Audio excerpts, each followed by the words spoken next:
Coming up on Dialogue Weekend, world leaders gather virtually at the G20 Health Summit to share lessons learned from the pandemic. China issues white paper on the peaceful development of Tibet over the past 7 decades. And this week's newsmaker.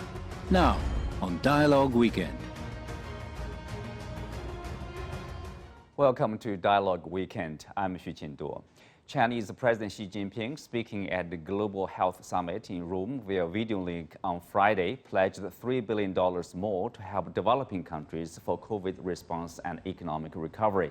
He called for global cooperation to win the battle against COVID-19.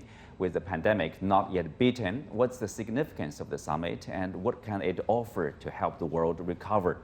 To find out more, I'm joined in the studio by Victor Gao-Zhikai, Chair Professor of Suzhou University, and via Skype by Mario Cavallo, CEO of M Communication and non-resident senior fellow at the Center for China and Globalization. Welcome to the show. Victor, I will start with you. Obviously, the concern or the summit is to address this inequality of distribution of vaccines globally, in particular for developing countries and the poorer countries. You look at Africa, only the 2% of the global production now of the vaccines is in Africa, is being used in Africa. So what are the factors contributing to such inequality? Well, first of all, the best way to fight against the global pandemic is to set up a global chain of defense involving all mankind in a common struggle against the pandemic. And we know for sure that the strength of the global chain of defense will be actually, unfortunately, its weakest link. And therefore, while many countries try to hoard vaccines for saving their own people, which I can personally understand, but that may not be the best way to go forward. Why?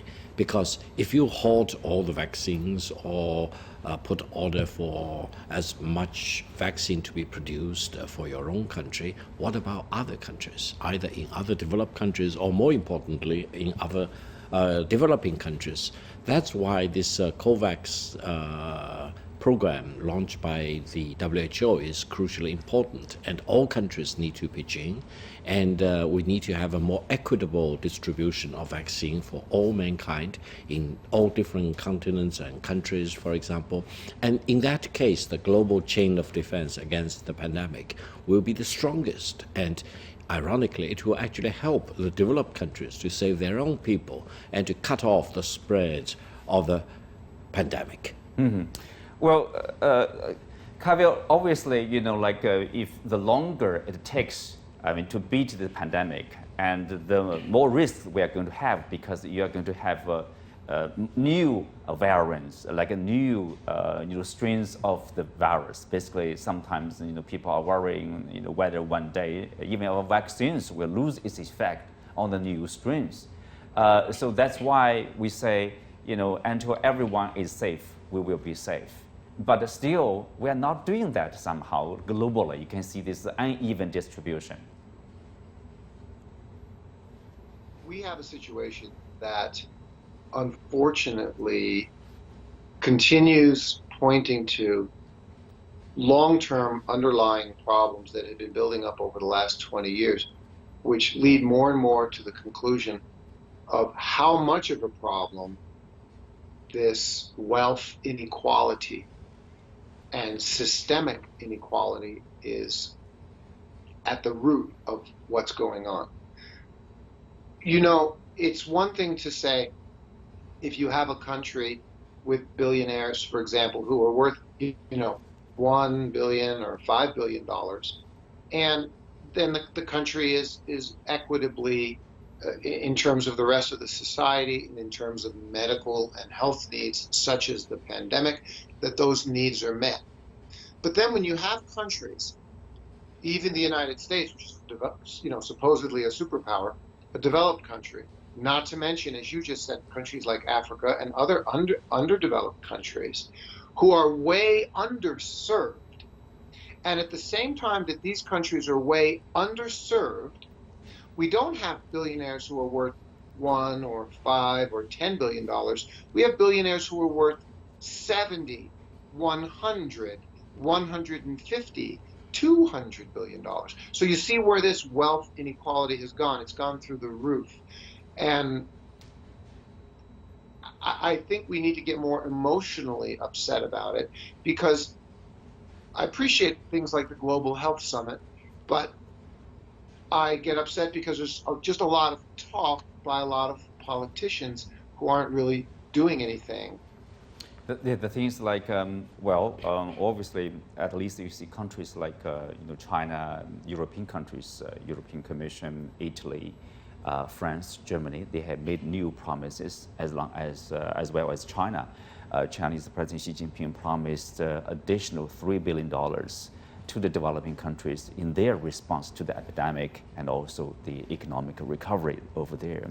And this is, of course, in addition to the already 300 million doses provided by China, basically to developing countries mostly over there. So Victor, what can China do more, let's say, to help, in particular, those poorer countries? They are not able to produce, they are not even able to purchase vaccines. Well, first of all, the additional $3 billion aid to developing countries announced by President Xi Jinping is a very, very important step forward in making sure that the developing countries in particular are better covered in this wave of push for greater protection and cutting off the spread of the pandemic. Now, I hope other countries, especially other developed countries, will follow suit and will commit more resources and technologies and knowledge base, for example, to developing countries, so that all countries, as I mentioned, will form a global chain of defense against the pandemic. Now, China can also contribute expertise, knowledge base, and China can help other countries to set up their own laboratory and manufacturing facilities, and also in terms of inoculation of people against the pandemic, a lot of training need to be provided, and knowledge need to be spread evenly, for example, so that all people can be the beneficiaries of that. A lot of international cooperation is a must going forward, and I'm so happy that China is taking the leadership role, and I hope other countries like the United States, which has much greater resource base and knowledge base, would also do the same thing. Let's do the right thing for mankind. Exactly. And if you look at these pledges from other countries like European countries, Italy, France, Germany, they promised more basically monetary help to the developing countries, in addition to, I think, the 100 million doses by the EU. Also, more importantly, EU, just like China, China has built joint production centers like in UAE, in Egypt, in other developing countries, Indonesia, Turkey. And also, EU is promising to build this similar factories in African countries to help them, to enable the countries to produce vaccines. Hopefully, that will solve some of the big challenges, Carol. Let me make the comment and talk about how there's a rising wave of understanding that can't be denied. And of course, Victor just mentioned it. And that is China has taken the lead. I mean, look, first of all, China has, I believe we vaccinated now over 450 million people domestically, in addition to over 300 million which have vaccines which have been exported. And, if China has to do so well in its execution and planning, and that's what I'm so proud of, because I live in China. China's my home. I'm here 21 years. I'm proud of the country because it makes decisions, takes action, and gets results. And that actually, I think we saw last week, caused the United States to actually be embarrassed and finally step up to the plate and say, we're going to donate 80 million and send them and export 80 million, because up till now they haven't exported any at all. If it's just embarrassing the other countries to step up, and I'm glad to hear the EU is going to make the move to support Africa.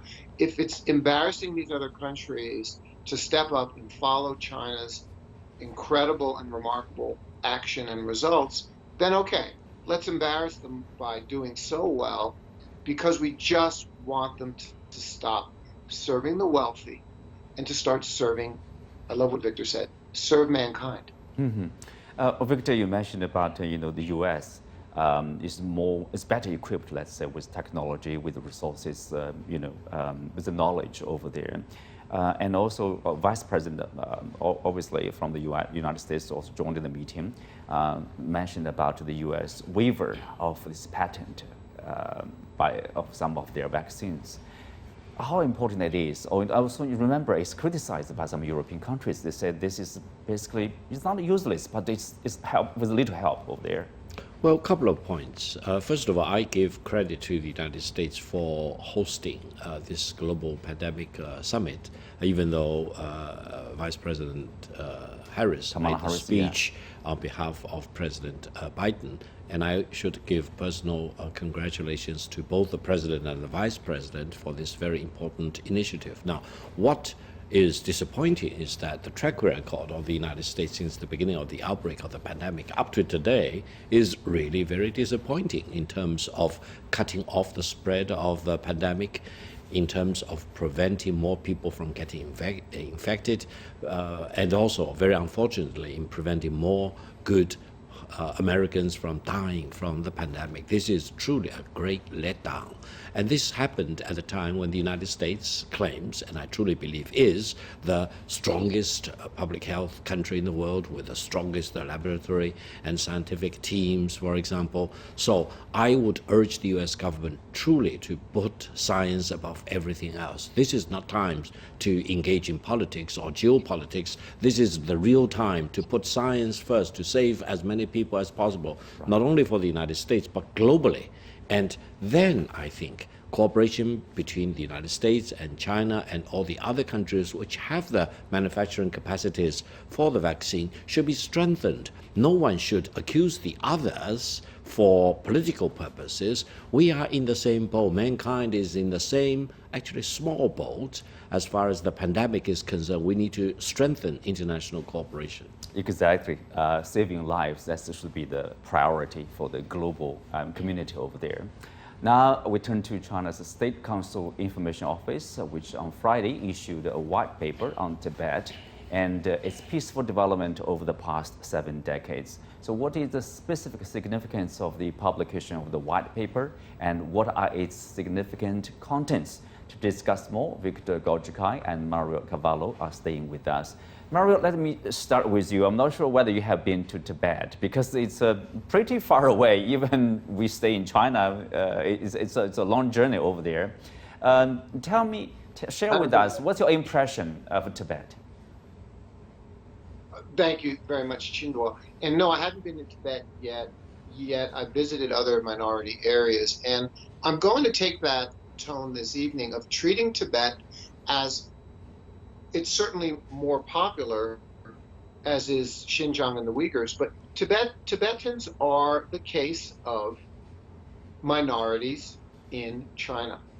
They were an ethnic minority, they're a very special case, and what has China done to lift the lives of the over 50 ethnic minority groups, which again, the most popular is the Tibetan, and then of course the Uyghurs because of all those ridiculous controversies. And so what have they done? The first thing China has done is take what it's learned from developing its modern society in the rest of the country, of course, with the focus on Shanghai, Beijing, Guangzhou, Shenzhen, and taking the modernization of China and applying it to the other areas, applying it to the minorities, applying it to Tibet. In addition to that, they've applied additional minority preferential treatment policies, and there's a whole variety. I was exactly studying this, researching this before we came on the show. So the combination of the two things, the rising modern China applied also to minorities, plus additional preferential treatment policies specifically for all the minorities, especially what we've seen over the last 70 years in Tibet, it has led to this remarkable and impressive results that we've seen. Well, I want to pick up on what Mario just said, Victor, here. If you look at China's poverty alleviation program, it's like a rising boat.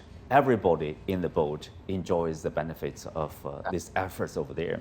And what I have is like the last batch of 628,000 impoverished residents in Tibet have been lifted out of poverty, and all 74 impoverished counties removed from the poverty list. So it's being kept abreast with the rest of the countries, getting a better life. Absolutely. I've been to Tibet, and I've been very, very much impressed with what I saw in Tibet, and I've always been wanting to go back to Tibet. Now, as a matter of fact, Tibet is not that far away. When I drive around in Beijing, I actually regularly pass through traffic signs saying Beijing to Tibet highways, for example. It's actually fully connected. Is it getting faster if we build all the high-speed rail system? By flight, it's less than 3 hours, and then you can actually take the train from Qinghai all the way to Lhasa for about 3,000 kilometers, and then from Sichuan all the way up mountains to Lhasa by train. Yes. Highway connections are much more convenient in a sense. So I would say For a long time, I have been to Tibet last time. Yes, Tibet is not far away. Tibet is actually just next door from Beijing, from other major cities in China. Now, the other thing is that we know for sure that in 1951, when Tibet was liberated, as we say, Tibetan economic conditions were as bad as you could imagine. But over the past 70 years, Tibet has been completely transformed in terms of economic and political life. Now, what is crucially important is the full protection of Tibetan culture, religious belief, and language, for example. On that basis, I think there should be no stone unturned in terms of improving the livelihood of the Tibetan people. Of course, environmental protection is a must in a very fragile geographical conditions, for example. We are so proud of the transformation of Tibet, and I think when we see Tibetan people live in much, much better and improved conditions, we are really in the same nation, we are in the same country, and everyone of whatever ethnic groups you talk about are rising up with the overall tide of the Chinese economic development. Well, one figure probably is more, it's very convincing. If you look at this life expectancy, for example, in 1951, it's 35.5, the average life expectancy. And in 2019, it's 71.1. So Mario, it's a huge increase in terms of people's life expectancy. That's I personally see that as a very important index because it basically indicates the living standard and the welfare and everything behind that. That means there's an improvement. Otherwise, it's difficult to have a longer life expectancy. Is that the case? That's right. And right away, I want to, because of what you just said, talk about how. I mean, how is that possible? And I didn't know the exact answer either. And so I looked it up. You know, I read several articles before I came on the show. And let's remember that what needed to happen in Tibet is the same thing that needed to happen everywhere in China, which is to say that the Chinese government is a meritocracy. Meaning, if you're a government official, you actually have to do a job. You actually have to perform and get results. And if you don't, you get sacked, and you sure don't get promoted. Xi Jinping started off in the local village government, right, and worked his way up because he got results. And it's a meritocracy. And so what did they do in Tibet? This is what they did. The government officials at the provincial level, at the city level, at the township level, at the village level, at the local village level, they went in on the ground to see what was happening. And they found, as Victor mentioned, and we're going back again 70 years, poverty, poverty, poverty, poverty. And they need to say, well, what are we going to do locally here to raise it up? You know, I myself hosted this year 2 poverty alleviation videos with CGTN, one down in Liubao T village area, another one out in Diyang and Sichuan. It's the same thing. Local government officials on the ground saying, what's going on here, assessing it. And in the case of, and deciding what to do and creating a program, and in the case of the final result of this research on the ground in Tibet, there was a 70-page strategy report, and that report outlined everything that needed to be done. I'll stop there. I can talk to you about what they did, but I'll go ahead and stop there in the interest of time. But obviously it's good governance plus hard work over there. But let's leave good government, good job. Leave there for now and take a look at this week's newsmaker.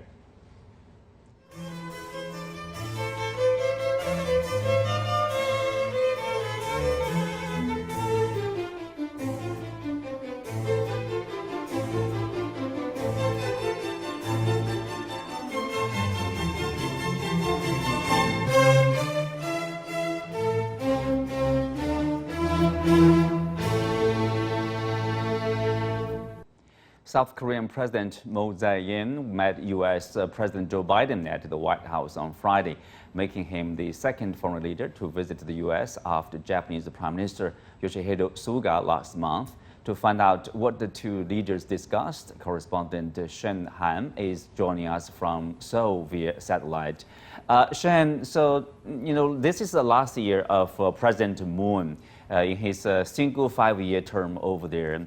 And not long ago, he said the last year will be devoted to basically improvement of the relationship with North Korea, or peace and stability, let's say, in this peninsula. But if you want to achieve that goal, cooperation from the U.S. or support from the U.S. is critical. So has he achieved that out of this summit?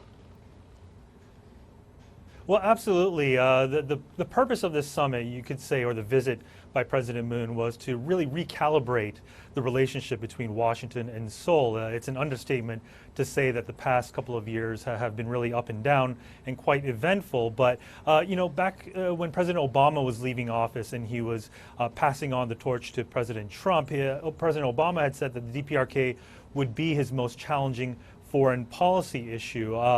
But in this first meeting between President Biden and President Moon, it was a chance to affirm the alliance between Seoul and Washington and recalibrate that policy, like I just mentioned. Sure, we've seen 3 inter-Korean summits, the Trump-Kim summits in Singapore and Hanoi, Panmunjom over the past several years, but this visit really highlights that the solution to denuclearization will probably not be reached bilaterally, but rather ultimately it's going to be a multilateral approach with other regional players. But if you look at U.S.-ROK relations comprehensively, the alliance encompasses more than just foreign policy and the DPRK. Trade, climate change, COVID vaccine procurement were all top agenda items. And there's also a lot being said about President Moon being the second head of state to visit Washington after Prime Minister Suga, highlighting the importance that the U.S. is putting on this region, especially as it pertains to the U.S.'s relationship with China and all the challenges that it poses. Well, do you see the two presidents see eye to eye in terms of how to deal with this relationship with North Korea? For example, Biden administration mentioned about their policy on North Korea will be different from, say, pursuing a grand bargain as practiced by Trump, or strategic patience as done by Obama over there. So what does that mean specifically? They say, oh, it's being practical, it's being flexible. Any clue we have about that? I think we did get some clues, and we even saw President Biden initially when the Biden administration's policy review on the DPRK came out. President Biden had indicated he has no intention to ever sit down with DPRK leader Kim Jong-un. But after these meetings, and if you read between the lines, you could say that President Biden left the door open for a possible meeting. But of course, a lot needs to happen before that ever occurs. So it's a hybrid approach between, you could say, President Obama's policy, President Trump's policy, in that we do need to say the word pragmatic was tossed around a lot today during the press conference, in that there need to be pragmatic approaches instead of an all or nothing type of approach. In contrast, if you want to say that the Obama administration had a policy of not engaging with the DPRK until the condition was met that denuclearization is the ultimate end goal. So in that respect, President Moon Moon has said he wants a permanent peace policy here on the Korean Peninsula before he leaves office as his legacy. So in that respect, this diplomatic approach, you could say that President Moon and Biden do see eye to eye. Well, Victor, of course, there's also another quite challenging issue for President Moon over there, between somehow like South Korea is caught in between China and the U.S. China is the largest trading partner, and the U.S. obviously is a long-term ally, very important to their security. But now because the U.S. is, revving up in terms of geopolitical competition with China, basically rallying its allies, to choose side here. Despite their promise that, we are not going to pressure our allies or other countries to choose side. And South Korea is under pressure over there. Based on, the press briefing given by the two presidents, what do you think, South Korea, the path in front of them? Well, first of all, I think President Moon said the right thing. He basically said South Korea ROK wants to very firmly strengthen its alliance with the United States on the one hand, but very much independently pursue its relations with China, because it will be suicidal for countries like ROK to pick side between China or the United States. I think picking sides between China versus the United States is the wrong choice presented to many countries in the world. The right choice should be to pick sides on the right side, and not to be associated with the wrong side. Wrong choices, and that's the better choice for mankind. Look at the United States under President Trump. If countries want to follow the suit of the United States, should they all bail out of the WHO or WTO, for example? That will be suicidal for many countries. Therefore, I think countries should be encouraged to exercise their own independent thinking and to put a premium to peace and development, rather than Cold War, for example, which would be ruinous to many countries in the world. The world does not need war. The world needs more peace and development. That's the critical choice for countries like Republic of Korea. Yeah, exactly. Instead of dividing this region, what about more integration? So, Shen, what's the public response to the president's visit to the United States, in particular, as we said, about between China and the United States?